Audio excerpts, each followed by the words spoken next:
Peeling paint has been the absolute #1 deal killer for VA loans for decades, but as of May 1st, 2026, the rules just completely changed. If you're house hunting or listed a home right now without knowing these new VA appraisal updates, you are going to miss out. Sellers are still terrified of the old VA minimum property requirements for paint, and if you don't know what just changed, you're going to lose out on your dream home and let old myths sabotage your offer. In this video, I'm breaking down the official VA Pamphlet 26-7 Chapter 12 update so you know exactly how these new peeling paint and outbuilding rules save your closing. My name is David Piatek. I am a loan officer and able to help you utilize that amazing VA home loan. You can schedule a call with me down in the description below. So big changes with the VA, and this is much needed after decades of them having these old rules. And if you watch some of the older videos we've done, we've talked about waivers, which you can still do, and they do come in handy. So I'm going to touch on that here shortly.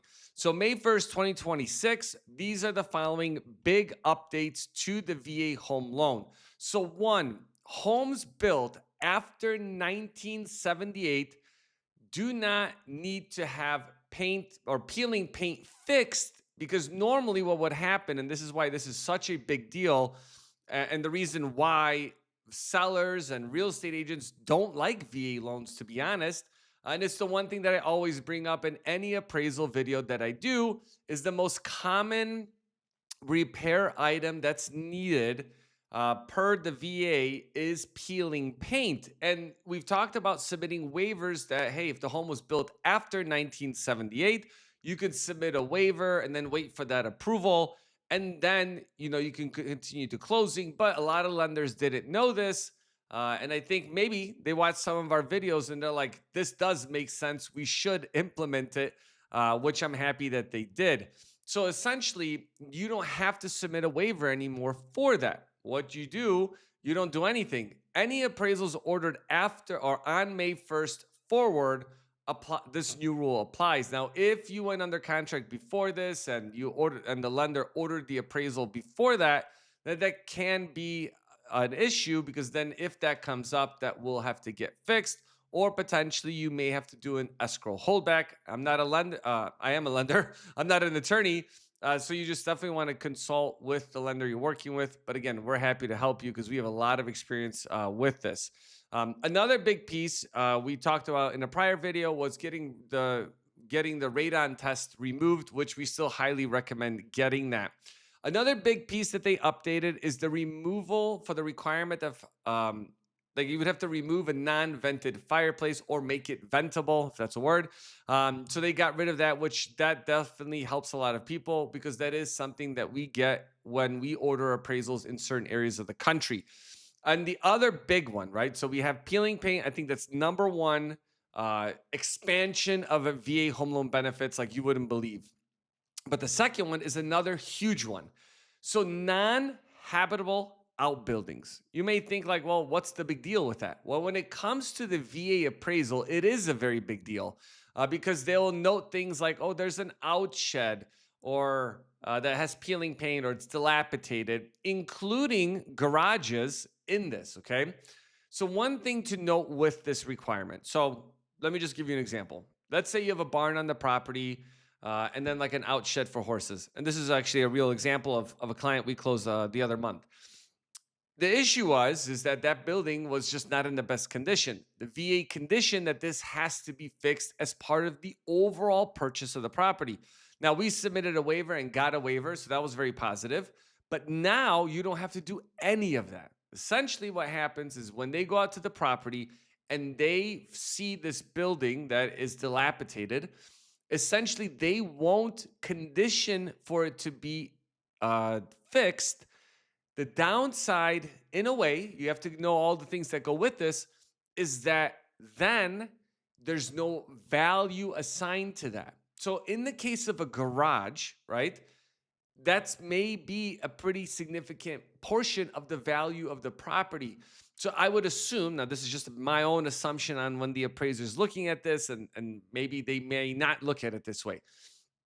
But you may want to think about that when you're making an offer on a property and you're like, hey, most places have garages in the area I'm looking at, but this garage is just dilapidated, and they may not count that towards the appraised value, which can change what the appraised value is going to be. And they can issue what's called Tidewater. And I got a ton of videos on the channel talking about all the different aspects of the VA home loan, which again, two big ones is the peeling paint piece, and then these non-habitable buildings that don't need to be you don't have to do anything with them.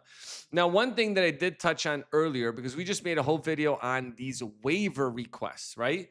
So in general, right, those are the two big ticket items, right, across the board. Like if something comes back, it's going to be one of those things. But there's times where there's other requirements that the VA may have that will make your appraisal subject to any type of repairs. Now, you're going to get a copy of the appraisal. Just make sure that when the appraisal comes in, the lender should notify you that, hey, came in at the appraised value.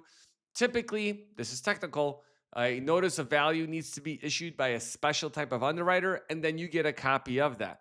Make sure that you review that thoroughly. And if you don't look at these every day, even like me looking at them, I got to spend some time going through it. But they have a special section that tells you all the things that need to get fixed with the property in order for it to be recertified. And another big thing that they've also talked about, and this may not be every lending institution, this is another pretty big one because it saves veterans money. Okay. If an appraiser goes out to a property and they subject the property to a condition, so let's just say it was like something to do with electrical exposed wiring, like we recently had that. Well, with this update, now they're saying that, well, now the client could take a picture of that, send it, and then they can then certify that that repair has been completed based on the picture from the client.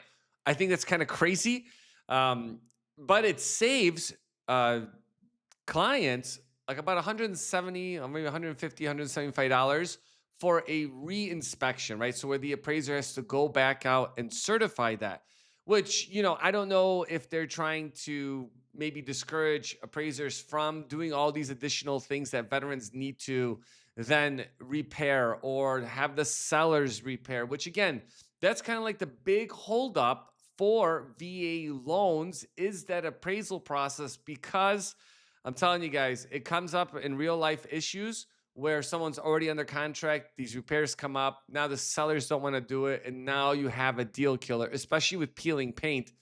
Because especially if you're in the area where climate changes a lot, you're gonna have peeling paint. And again, people just don't want to accept those. But now we got no excuses, folks. Make sure you guys share this video with the veteran community. If you know real estate professionals, share it with them because this is a huge update that's getting virtually, when I did some research online, I virtually found nobody's even talking about this. So make sure you guys hit the like and subscribe button, and I'll catch you guys on the next video.